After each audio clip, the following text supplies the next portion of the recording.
Forbes Books presents The Great Digital Transformation with Gerard Zatvani, highlighting the pioneers that reimagined possibilities and reimagined businesses. We all know that people's shopping habits have drastically evolved in the past 10 years, especially during the pandemic. But how is retail evolving to meet their consumers' ever-changing needs? Instead of old-school e-coms, their shopping experience might start on Tik-Tok or an online marketplace. But in the near future, that might also include the metaverse. We're going to get into that with Rob Garf, the VP and GM of Retail at Salesforce, where he leads industry strategy, product, and insights. Plus, we'll discuss the shopping mall of the future, how companies can provide a seamless experience across physical and digital, and what it means to shop at the edge. Hello, Jerry. How are you? Great, Joe. I'm in Boston. I'm here with Rob. We are having a great time here, good conversation, and it's really good to be back in Boston. This is where we had our first customer, and it's very humbling experience to be back and kind of drive from the airport to Boylston and Storrow Drive and everything. Looking at the Charles River, it's really quite an experience. It's a beautiful city, and Rob Garf is our guest this week. Rob, how are you? I am fantastic. It's good to be here in Boston with my friend Jerry. It's been a long time, and good to have you back here to visit. Rob, the one thing I've realized from Jerry's book tour that he's doing, and as we're recording these podcasts, is Jerry's got a lot of friends in the tech industry. So how did you meet him? Because he seems ultra connected. I feel like he's like an Ari Emanuel style, like Hollywood agent who knows all the celebrities. That's Jerry in a nutshell to me. Yeah, Jerry is a connector. He's an influencer, and he's just an all-around good person. And that's really, I think, if you asked anybody what people would say. I knew him in the early days of OSF, and he was always into solving really big problems and ultimately helping customers be successful. And so it's such a pleasure to see this book come to life, for him to tell his stories and digital transformation, because he really has helped define what digital transformation is. He is, as you were just talking about, he's the mayor. He's the mayor of e-commerce, digital. And like I said, I knew him when he was hovering around Burlington, where Demandware was hatched in Woburn, and so it's good to have him back in our hometown, if that's okay. Yes, definitely. The one thing I've noticed that when people talk about Jerry, they say, we got to know him because of this one job, and we called him up and said, this job is going to be huge. We don't know if anybody can handle it. And Jerry would be like, yeah, we could do that. So what is that was that your experience too, where it was like, yeah, we could do that? That's it. Jerry and the team just get things done. So credible, so humble, and solving these big, gnarly problems. The thing I like to joke about is, I met him in the time of Demandware, where e-commerce in the cloud revolutionizing how retailers, brands are going to market. And, we ultimately obviously got acquired by Salesforce. But I joke about that OSF and Jerry were the first to actually connect Service Cloud to what is now Commerce Cloud, even before Salesforce was doing it. So he saw the vision of not just commerce, not just service, not just marketing, but the entire customer 360. And so he was really early on in seeing that vision and how consumers really traverse a retailer and connecting that by putting the customer in the center of everything that a retailer is doing. But also, Joe, you were asked how come that I know so many people and being well connected and everything. There is one best practice that I always had. Whenever I find someone that I really like, a good connection, somebody that is just a good human being, I will keep that relationship going for the rest of my life. That's a very good best practice. Good people are hard to find, and when you find them, just keep the connection going. Just keep it developing. I think it's a good thing to do. It's good to invest time in it. It's interesting, maybe even ironic that we spend so much of our world in digital, and we make our living in digital. We make friends through digital, but at the end of the day, it comes down to humans, doesn't it? And anytime I see you, whether it's in a customer setting or at a show, it's just big smile, big hug, and you do the right thing. You always do the right thing by people, by companies, and I think that's what helped grow your business. You get it done, you fix really gnarly, big, complex problems, and you do it with humility, and you do it with humans, and you know the people aspect of it, and it means a lot. I have not set him up to say any of this. I did not ask for it. Thank you very much. Well, you know, that's true. He already signed my book, just so you know. I already have the very personal, signed book. So I'm doing this out of out of my heart, not because I'm hoping to get something. Although, by the way, we are due a Garfy at the end of this conversation. Yes. So. He has the famous Garfies, it's a thing. Everybody is going after the Garfies.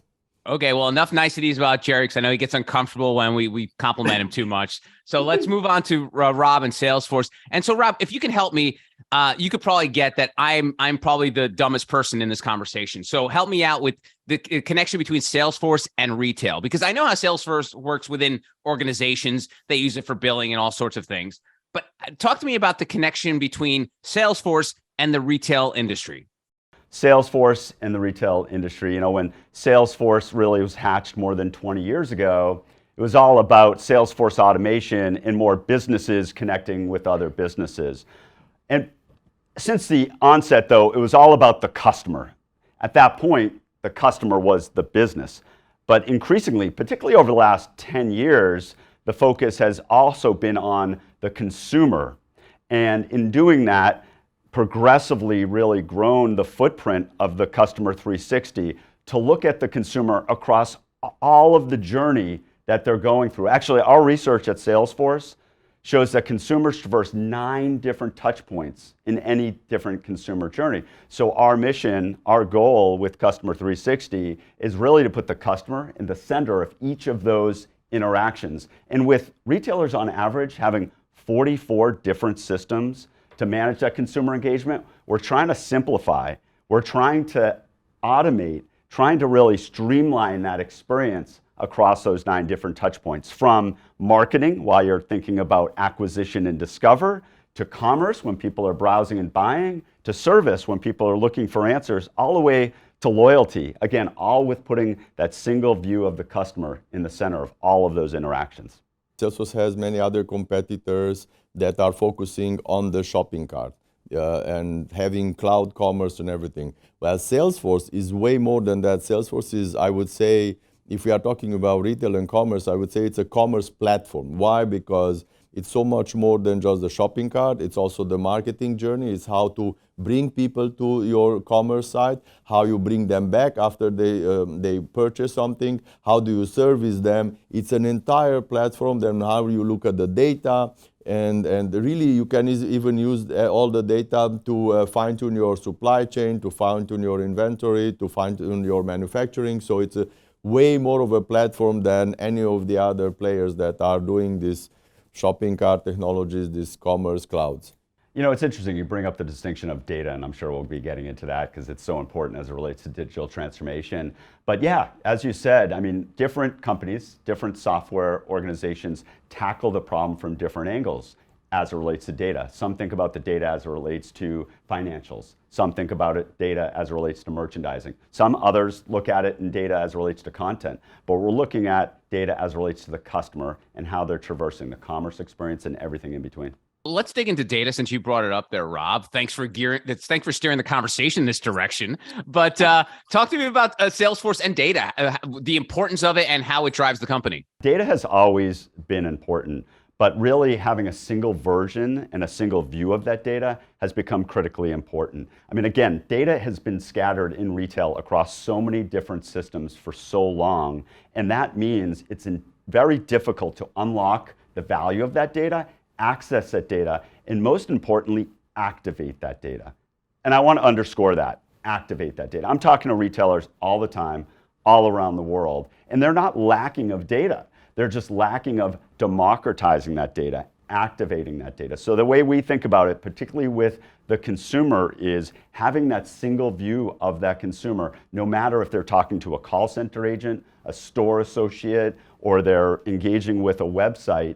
They are having that single view of the customer that is accessed in real time and updated as the consumer engages with the retailer, whether that's the attributes that they value or the profile of who they are or the past purchases. it's being continually updated and then accessed across the entire journey. I think what's important, Salesforce is very intentional about how they think about data and they think about the way technologies are being put together in order to bring forward the data and as Rob mentioned, to activate it, to make it easily consumable by different people that are looking at data and how they can make that data really have a high ROI on how it drives your business and how you manage your business on your day-to-day. That's I think what's really makes a huge difference with Salesforce. Yeah, and to put even a finer point on that, our research shows that 2/3 of consumers want a unique experience.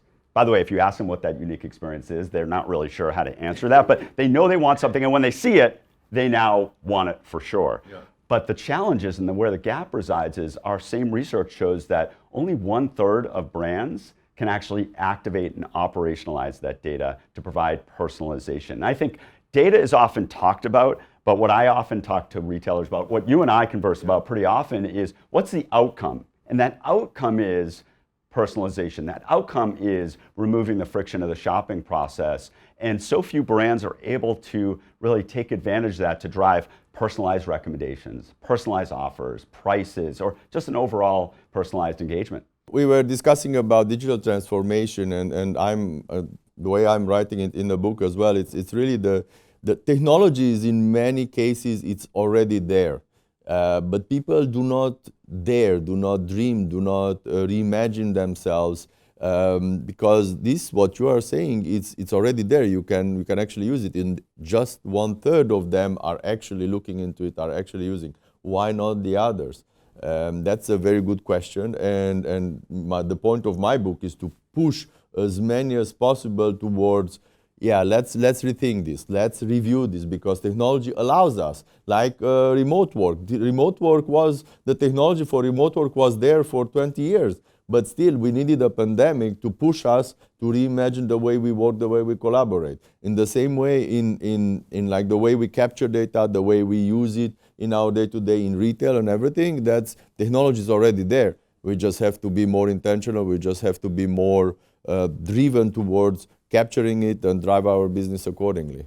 Yeah, I got to tell you, Jerry, it's a bit inspiring hearing you say that, because you're right. The technology has been there.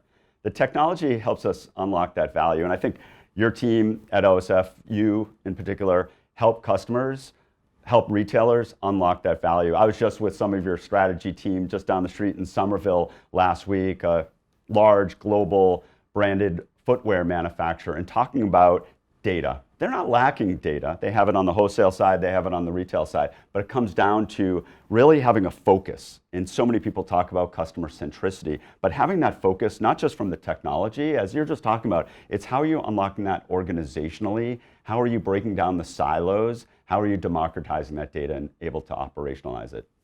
And like we are thinking about, Joe, I'm sorry, we are just going here because this is too interesting. I feel like the third wheel on a date, but that's okay. We are really in our space now. We are really in the zone. Here is the thing, like we are talking about data and everybody's thinking that this is kind of very esoteric and how does this relate to something that is more down to earth. Let's take gross margins for retailers. Like the traditional process for a retailer is to order some items. Like let's take apparel. Like that this summer we will have a certain style that is going to sell. Some people make the decision that we need to buy 1 million pairs of blue pants. What if the blue pants are not selling? Then they're gonna discount, and now we have Black Friday. They're gonna have a 90% discount, and they're gonna kill all of their margin. How about if you use your data, you understand what your customer wants, you understand what the trends are, and you use all of this data to actually fine-tune your manufacturing process, to fine-tune your supply chain process in order to stock up on stuff that people actually want. And if people actually want, you don't need to discount as deep, you don't need to go and kill all your margins. Therefore, you are profitable. guess what? Profitability, it's a good thing to have in retail, especially nowadays. So that's a very down-to-earth way of how data can transform your business, can make you more profitable, can make your operations make way more sense in today's business environment.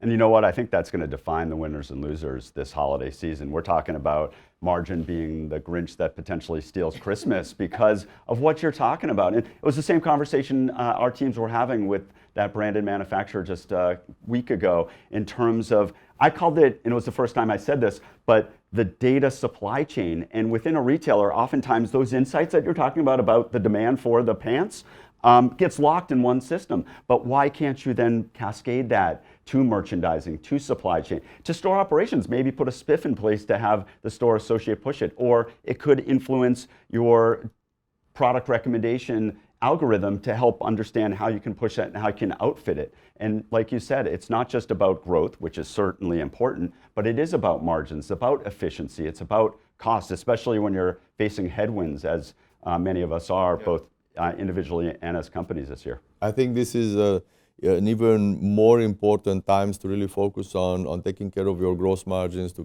taking care of your profitability, because environment is just not there for deep discounts, 90% discounts, and so on and so forth. So, yeah, and you know what's making me think of this too is it's not a new problem, is it? I mean, we've been challenged with this. When I was an analyst 20 years ago, it was the art versus science, and you had these merchants who went to school and are very well trained on figuring out what the biggest next trend is, and then you have the science in terms of the algorithms and so forth, and it's blending it. In some cases, it is about automation, and there are ways to automate, whether that's in service and having chatbots, or it's in demand planning and having the algorithm think about what's the next big thing, or if it's on the website and having Einstein in the context of Salesforce drive the next prediction and recommendation.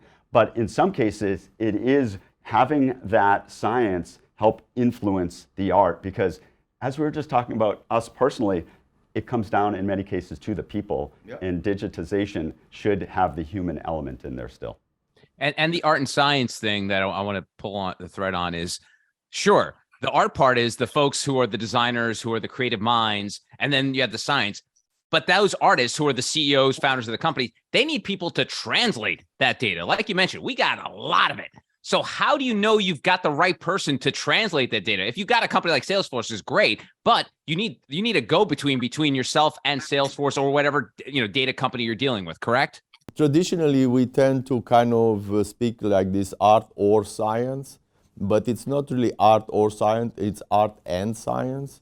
They go hand in hand, because you never have all the data to have a complete 100% view of everything that you are doing. So in most cases, you can get to 60, 70, maybe 80%, and then that's where the art kicks in, and that's where people kind of, but if you don't use the data to at least 50% in your decision-making process, you have a problem. You have a problem because if you let everything go just by, let's say, the art part of it, you remove a very important part of the decision-making process. And yes, you need to have people around you that can connect the dots, that can bring the data to you, that can bring the insights. Like we have this business intelligence systems, like Salesforce has Tableau, that really captures the trends, the patterns, and then the right people to kind of bring it to your level and help you then make decisions. And that's where you have the data, and that's where you have the science part of it. And then with your experience as a fashion leader or as whatever visionary in your industry, added to that data part, that's when beautiful things happen. I liked what you said about art and science, not art or science. Yeah. And you mentioned connecting the dots, and I think that's really interesting to just get into in just one moment here, because I've been crawling through data almost my entire career. And early on, as an analyst, I'd put up these data charts where you could barely read the 12-point font, and I thought I was the smartest person in the room. And what I've learned over time, and I learned this through some of the largest, most complex data projects, whether it's data around merchandising, marketing, consumer intelligence that it's as much about telling the story. It's much about telling what the data means and what the business outcome is. And I think that's really important because we often go through these data projects, but not knowing what the outcome is. And as I was talking about the data supply chain, part of that is what business problems are you trying to solve, and how do you then tell the story on what the data is telling us to solve it? When are you nerds going to stop putting up Excel spreadsheets on big screens? You know we can't read that, right? You guys refuse to stop doing that. Every meeting I go to with any kind of nerds, it's like, here's this spreadsheet. I'm like, I can't see that from where I'm sitting. Can you, have you stopped that yourself, Rob?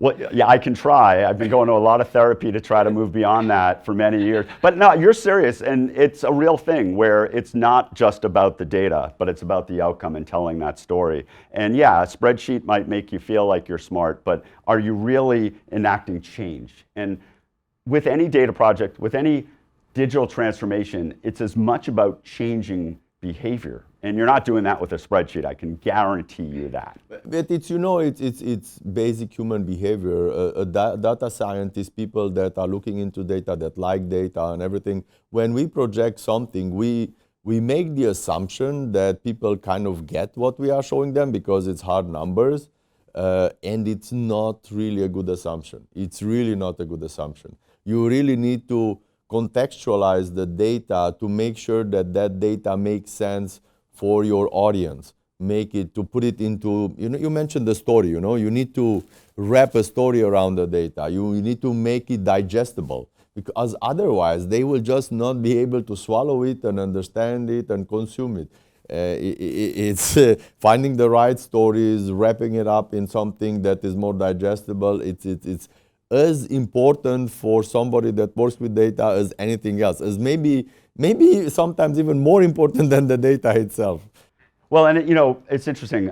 We had a data scientist at Demandware who talked about it's actually not necessarily about the big data, but it's about the small data. And if I really bring that to life, is much of the data that we consume as shoppers is often on our mobile device, which is a small form factor, and it needs to be really intuitive. And if you think about oftentimes now, the app with it being connected to a loyalty program is the portal into how a consumer interacts with a brand or a retailer. It's not about the big data in there, it's about the little data. Like, what in that small form factor are you showing the consumer? Are you showing them their history on shopping? Maybe, probably, that would be good. Are you showing, you know, a scrolling down 10 times to get to the product they want? Probably not. It's what product might they want given what they've purchased in the past, and connecting those dots, as you put it. I would even go even further. What I would like to see is not even my shopping history. I would like to have access to a personal shopping assistant that can give me a couple of hints on what to buy, because I really suck at buying whatever that is in terms of clothing and anything else. So that would be right there a different way of approaching the entire interaction with the customer, because even today, in today's world, many chains, many retailers use people to do checkouts. And I find that so not interesting. Like, train them to do something more meaningful, maybe kind of not a full-blown shopping assistant, but at least give me a couple of hints when I'm getting into your store. You know, it's different ways of make also their work experience more interesting. It's more fulfilling, I would think, than just. Yeah, and plus, you would wear something other than a dress shirt and a vest. You'd probably have other options as opposed to what you always wear. If that assistant was around, Jerry would have, like, you know, some nice sweaters on, maybe a sweater vest, but no, he's got the vest and button down. Yeah, if I could, you know, you're talking about Jerry, and yeah, we can go into that, which you just did. You want to really go there, huh? No, but it's, you're talking about a whole new paradigm in the store, I think, this personal shopping. You know, we talk about it in many cases that the paradigm is shifting from checkout, which is all about speed and efficiency at the cash wrap, where the consumer is like literally ready to check out, right? Or moving towards the check-in process, which is all about engaging the consumer as they're walking into the four walls of the store, when that's the moment of truth. That's the magic of what do I want to buy, what product is available. Coming back to data is putting that data in the hands of the store associates, so you're empowering them through a mobile device. And by the way, yeah, we can talk about artificial intelligence, but just exposing the data for the store associate to then greet. I have one of my favorite stores that the sweater is from, and they greet me when I walk in the store. Also, by the way, they know my neck size of my shirt, which, by the way, I'm notorious. I still don't know, and my wife always makes fun of me. It's like this mental block of my shirt size. But you know what? This store knows what it is, and they know what I purchased in the past. That's exactly the experience that I'm talking about. That's reimagining the experience. And it doesn't necessarily have to be in the store, but in general, store, online, wherever it might happen, a pop-up store, whatever. You know, you can sell shoes at a marathon event. And you should still have the same experience. You should still, you know, have this, as you said, a check-in experience where people recognize you and are able to kind of give you the proper advice. I also don't know what is my neck size. That's why you're laughing. So I can relate I can relate to your experience. Yes, for sure. And you know, it's interesting. You brought up the marathon as an example. It's, you know, a concept we call shopping at the edge. I get so conditioned about thinking about the physical store, but I love where you're just pushing us. These interactions are happening wherever, right? And it's not just I'm going shopping. It's embedded in everything we do. How many shoe manufacturers, sporting shoe manufacturer, have you seen participating with pop-up stores at marathons? Not enough. That's where the magic. That's where the they inspiration is all happening. over right? there. There should be, all of them should be there going after these people, because these people are ambassadors. These people are really into it. These people should be wearing those things. Now, Rob, you talked about shopping at the edge, and I kind of want to sort of connect that to what you talked about earlier in our conversation, and that was how your role at Salesforce is maybe simplifying things. So when you're talking about shopping at the edge, inevitably it's going to lead you down to the path these days to talking about the metaverse. And I actually just started reading the Matthew Ball book about the metaverse. And one of the things I picked up early on was no one knows how to define it. No one knows what the actual metaverse is. To every different major company, it's a different thing. So as your role as the chief simplifier, how do you simplify what the metaverse is? And as we get into this shopping at the edge era, you know, I'm going to answer it in a biased way through a retailer lens. So I'm sure I'm then alienating many others who have a different impression of it. And in order to do that, I'm somewhat of a retail historian. So let me just take us back a little bit, where retail from the beginning of time has been all about pulling consumers to our property. That's typically been the four walls, then of course digital, and the mobile device being the connective tissue. And in that world, that shopping was a discrete event. It was, I'm going shopping. There's an active, I'm going. And that is very discrete. And it's very linear as well. There aren't a lot of places you're popping in and out of. Now, it's not as much about pulling the consumer to where we are, but it's pushing our brand to wherever the consumers are. Like you said, that could be the marathon. And in that case, the reason that's happening is shopping is I'm shopping. I'm not going shopping, I'm shopping. And that means shopping is now embedded in everything we're doing, and it's totally fragmented. We pop in and out of these 9 different touch points in any given shopping journey. So shopping at the edge, the metaverse is an idea that shopping is happening in our daily lives, and we need to embed the buy button wherever the consumers are to remove that friction. In the metaverse, you might be playing a video game, and in that world, you might see something you like because a skin a different avatar is wearing. How do you buy that? Not just the skin in the virtual world, but how do you actually physically buy that product? That's what some fashion and luxury brands are doing right now. They're actually doing their runway shows on gaming consoles in the metaverse, or doing live streaming. In the past, you'd kind of have to be that cool kid. Obviously, Jerry and I are not that cool kid behind the velvet robe, where you'd see the product and you have to wait 6 months to buy it. Now the product is physically available in the runway show, happening in real time. You see it, you can get it. So I don't know if that was a very simple answer for you there, but the idea is shopping is now embedded in our daily lives, and brands need to show up in a very authentic way, not just to inspire, but to remove the friction for the buying activity as well. Yeah, no, and it's, we are talking about the metaverse, but like every kind of like in-game shopping, in metaverse, and so many other virtual reality spaces where you can be present, and but you have to be very careful to set up the relevant experience. Not everything goes everywhere. Like you mentioned luxury, you have to appropriately associate yourself with the proper experience, otherwise it can backfire. So this makes complete sense, and this continuum in like you're not going shopping, but you are just shopping. It's you're interacting with various places, with various areas where you can actually shop. Yeah, and maybe I'll give an example just to try to bring it to life, and it might not be particularly around the metaverse, but shopping at the edge. I'm friends with the former chief experience officer at an outdoor brand, and the way he puts it is, while they want to sell a fly fishing rod, they'll take that all day long, great margin, and they have really loyal customers.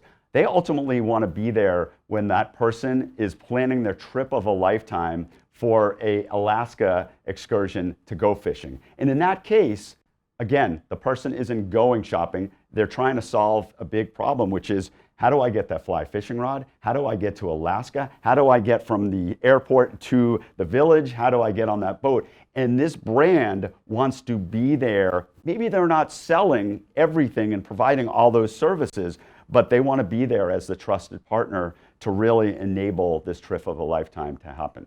And one more note on shopping at the edge, Rob. One thing, and it's funny, Jerry kind of brought it up before, is like a lot of these retailers are like, okay, I've created my online shopping experience. We've got the shopping cart. We're done. It's all we need to do. I know retail, some retail, because I don't want to do blanket statements. Some retail are pretty prescient and they got involved in e-com very early. But then there's some that ended up being bankrupt because they didn't. Why is retail so slow sometimes to adapt to these ideas, whether it comes to just simply getting involved in e-commerce to where we are now to shopping at the edge? One of the biggest misconceptions around digital transformation is, I'm going to stand up a website and hope people come, and then I get my digital transformation.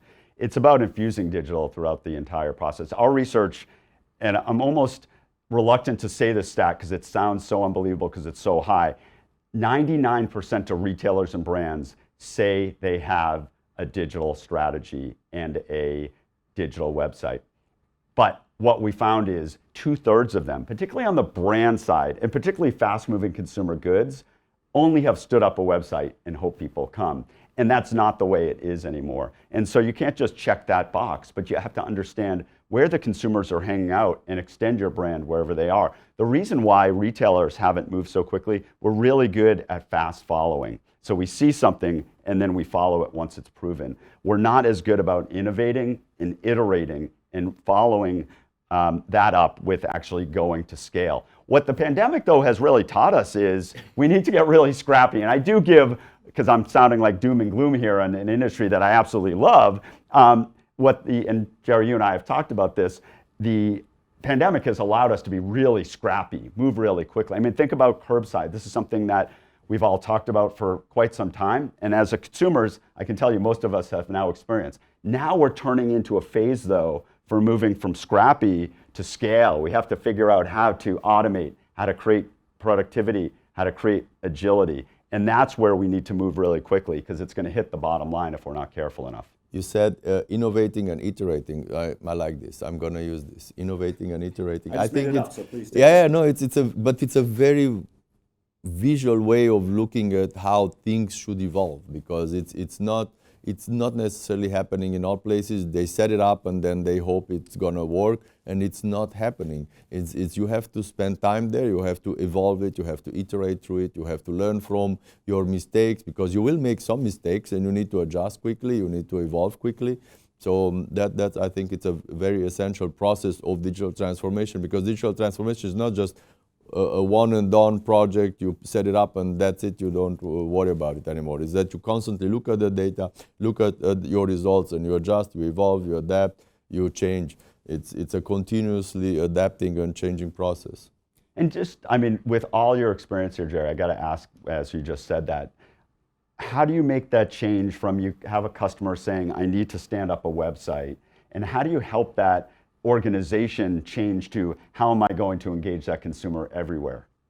Well, I think the customers that really like us because we also provide a lot of questioning and pushback sometimes, and really challenging them. But why do you want this? What's the big picture? Where do you want to go? What's your business objective? And this back and forth, this pull and push, it allows us to evolve and to provide more business value for our customers, and we have relationships that keep on going for years and years and years, exactly because of this, exactly because also we don't want to reinvent the wheel. If the wheel exists somewhere, we just want to use it and build on top of it.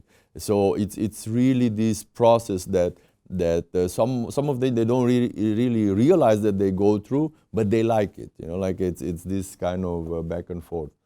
I like the reuse the wheel. I'm going to grab that one if that's okay. That's good. You guys just stealing ideas left and right. Rob, I want to get into a stat that you talked about the other day, and that's that 30% of consumers say they'll buy an item only if they can apply a coupon to the purchase. I am guilty of that. Like there are times where if I go to Retail Me Not or one of these coupon sites and then there's no coupon there, I'm not going to buy this particular item. Shopping habits have changed a lot, especially since the pandemic. You're talking about curbside. Before pandemic, no one would even think of doing curbside. How do retail companies and how do you help retail companies ride the wave of these changing habits?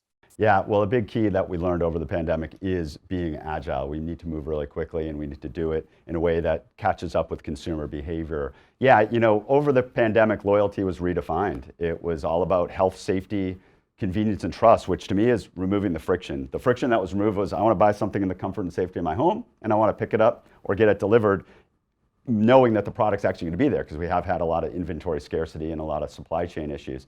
As we move out of the pandemic, that doesn't go away. Sample size of one, but I'm not going back and saying I want a clunky experience again. But it's as much about enhancing that experience, relevancy, personalization, and value. Discounts is a component of that, but it's really for long-term value and margin. It's about engaging in that consumer and creating a genuine connection and a relationship, particularly with younger generations. And what we do, at Salesforce is we're thinking about all the time, how do you extract the value from the existing customers that you have, as so many are moving and switching and cost of acquisition is just surging. And that's about understanding who your consumers are. We announced Genie just earlier this year, and that is about extracting the data in real time, making that available to whether that's internally in your organization, but as importantly to the consumer themselves. They should have the right to their own information to make informed decisions, as we do, as we're trying to engage them in really impacting that customer lifetime value. But Joe, let me challenge you a little bit. When you are buying your sound equipments, how many coupons are you using? Is that an important part of your decision when you are buying your sound equipment? If it's something that's important to me, I'll pay top dollar. But if it's something that a random purchase, like I'll give you an example, Jerry, pizza. Like every once in a while, I usually like to shop local with pizza. But if I'm in a bind, we get home late, and I go to like a Pizza Hut app or Domino's app, if there's no discount, I'll go to the one that's going to give me the discount. Yes, I understand, but it's also because they haven't established a relationship with you. They haven't established a connection between you and the brand. They haven't really been in the experience. They are in transactional.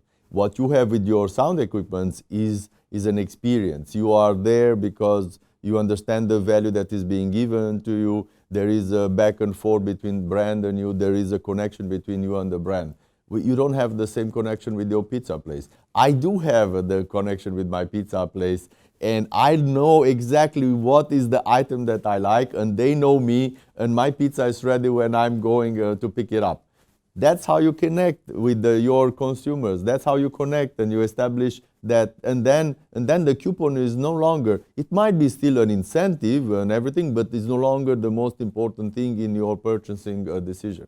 Yeah, I mean, having discounting solely in your promotional calendar is a race to the bottom, especially as we're talking about margins. And that's why, and I'd be interested in your point of view here, Jerry, we're seeing so many retailers and brands rethink or look at, for the first time, loyalty programs. And it's not in those loyalty programs just about discounts, but it's about moving from, I think you were going like transactional to more emotional relationships, and it's about exclusivity. We have one customer I was talking to over the summer. They were in the stroller business, and they manufacture strollers. They partnered with the department store, particularly specifically for their loyalty members for a product launch. They sold out providing those exclusive products to those loyal members, so much so they couldn't offer it to the entire department store, or on their site, they had to wait to replenish them. And that wasn't because of discount. You look at those strollers, they're not cheap and they have high quality because they've created that emotional connection. Understanding what's important for your customers, establish a relationship, have a communication, a back and forth, identify some brand ambassadors outside of your company, talk to the super users, the power users that are really into your products, and understand what they are all about and why they are buying your products and how you can connect with them. And then it's you move from transactional to experiential. You move towards an experience, you move towards a relationship. It's much more than just, like it's been talking about this personalization and having this, what we call this high touch kind of a relationship, comes from the luxury space. They were always doing that, and now more and more everybody wants to kind of mimic that in a way or another. But it's not necessarily such a heavy lift, such a expensive thing to do. It's sometimes and some why sometimes the smaller shops do this very well is because they know their customers in their neighborhood, and they will know how you like your pizza, and you will always go back to them. But this can be done also at a scale. And the ones that are able to understand and set it up to do it like this, and sometimes it's small things like giving them an exclusivity for strollers or whatever that is. If you understand what's important for your customer base and how you connect to them, you make the magic of experience happening instead of being a transactional conversation. That's one of the complaints I hear from retailers about Amazon, is that they don't have any access to that data to the customer. They have no idea who's buying X, Y, Z, which is why a lot of people have steered off of large e-coms like Amazon. It's very important now for brands to have that connective tissue with their customer. Correct, Rob? They have to have direct communication and interaction and relationships with the consumer. We started seeing that in the branded apparel space, footwear space, health and beauty 15, 20 years ago. I mean, you grew your business working with those types of brands, going direct to consumer. They woke up and said, yeah, we're going to keep those wholesale relationships, but we are going to have something here working in parallel, and that's a direct-to-consumer business. It's interesting to see, I'm having the same conversations that I did 15, 20 years ago with those brands, with newer categories like consumer product goods or home furnishings or consumer electronics or big box types of products that they're thinking about going direct. And it's the same conversation. How do we balance the wholesale partnerships that we built our business on with going direct? But to your point, Joel, it does have to think about the consumer and engaging them directly and understanding them more acutely, and not necessarily working through intermediaries solely. I think it's part of the mix. Yeah, it cannot be that you are setting up the experience as a gimmick. It's you really have to interact. You really have to listen. You really have to communicate with your customers and understand what's important for them. People see through when you just do something because whatever, you want to check a box or it's kind of a gimmicky thing. But when you do it properly, we've seen many interesting cases where customers respond because you want to have a great experience. This is a value given to you more than anything else. On the subject of connection, Rob, we want to plug Salesforce here because we've mentioned a little bit about the Marketing Cloud Genie, how that's connecting the B2C. Can you give us a little more background on that one? Yeah, well, the cool part about Genie is actually it's extracted from Marketing Cloud, and it's designed to be a single version of the consumer, their attributes, their preferences, their profile, that's updated in real time to work across the entire customer 360, actually engage with applications outside of the Salesforce ecosystem to ultimately access that data and activate that data across not just marketing, but commerce, service, loyalty, and any third-party applications as well. And it grows and it becomes more intelligent as the consumer is leaving their digital footprint. And so we're able to know them and be able to extract that value from the consumer data. And lastly, e-com. This is just my opinion. I think the way they really burst through and became a mainstream thing is once they realized how to handle returns. I think one thing Amazon does better than anybody is the fact that you don't even need to print anything else anymore. You could go down to UPS store or Kohl's, and even smaller D2C companies have really made that experience super easy. I'm just curious on your take, Rob. How important do you think that was for people, especially people who were slow to adopt to buying stuff online?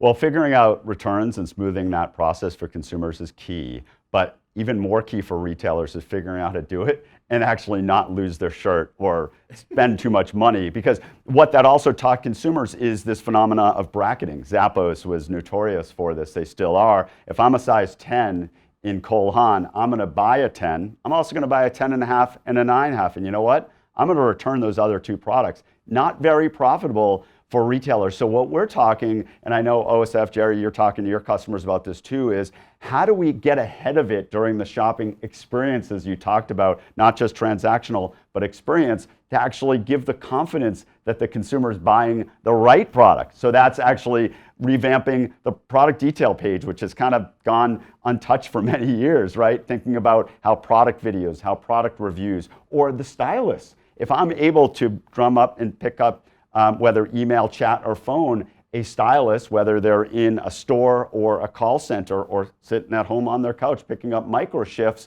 to get the confidence that I'm buying the right thing, I'm less apt to actually return that on the back end. So answer your question particularly, yeah, smoothing out the returns process, not just to go to UPS, but perhaps going into a physical store and being able to bring it back there, but also getting ahead of it and trying to reduce the returns from the outset is even more key. And is the entire subscription model. Once you bought a shirt that you like, enable me to just buy it again every 3 months because it fits. I know that I like it, and then you don't have to deal with returns anymore because you know what you like. And I've seen others that are taking measurements. They know all of your measurements, they know where you are, so that they can, first time maybe they will ship you 3 items, but the second time it's always the right size that you're gonna get. So you're gonna have some return costs at the beginning, at the very beginning of the process, but then 1 year into it, you might have had 10 shipments and no returns. So that's also looking at it not just at the transaction as a transaction, but look at it as an experience on, during a year, and understand that, okay, maybe the first transaction is going to be more expensive, but then the subsequent transactions might be where it's more efficient, and you're going to also be able to make a little bit more margin on those things. Yeah, at least somebody knows the shirt size of our neck, right? That's if we don't, somebody has to. Yeah, it's a good experience. It's good value. It's a simple thing, but it's such an important part of experience, and it's not hard to figure it out. And yet, not many are doing it. It's about that little data, just extracting it. That's right. Well, Rob, thank you very much for being part of this conversation. If you guys, you guys are having such a blast, why don't you guys go out shopping together? You guys deserve a shopping day together. Maybe go buy some shirts. Sweet. Jerry's buying. Yeah. All right, Jerry's buying. Rob, thanks for being on the podcast. My pleasure. Thank This you. was so much fun. Thanks, Jerry. That was Rob Garf, the VP and GM of Retail at Salesforce. Connect with Rob on LinkedIn or follow him on Twitter at Retail Rob Garf. This has been The Great Digital Transformation with Gerard Zatvani. To participate in the conversation, go to gerardzatvani.com. The Great Digital Transformation is a production of Forbes Books.